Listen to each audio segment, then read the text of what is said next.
তোমার স্বামী যে কত কষ্ট করে তুমি যদি দেখতা, জীবনে স্বামীর সাথে চোখও গরম করে তুমি তাকাইতা না।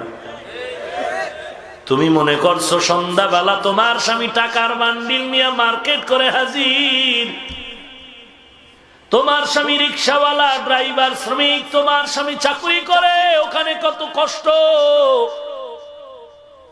কত মাঝে মাঝে ঝগড়া করে, কত কিছু বকা বাদ্য শুনে।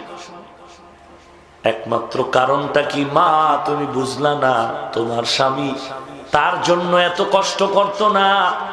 একটা মানুষ যদি একা একা চলার চিন্তা করে, কারো পাও ধরে চলা লাগে না, স্বাধীনভাবেই চলতে পারে, কিছু টাকা জমা করে।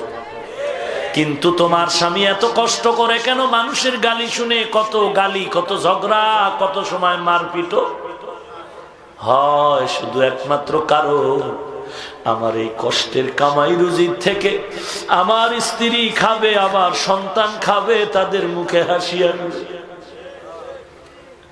ও আম্মা জান, তুমি যদি বলো না স্বামী তুমি ঘরে থাকো, আমি কামাই করে খাওয়াই, মা তুমি কামাই করে স্বামীরে খাওয়াইবা, এজন্য তো আল্লাহ এ নিজাম বানায় না। তুমি যতই কামাই করবা, এই কামাইয়ের মধ্যে কোনোদিন বরকত আসতে পারে না। কারণ বরকত দেওয়ার মালিক আল্লাহ। আল্লাহর রাজির বাইরে চললে সেখানে আর বরকত হয় না।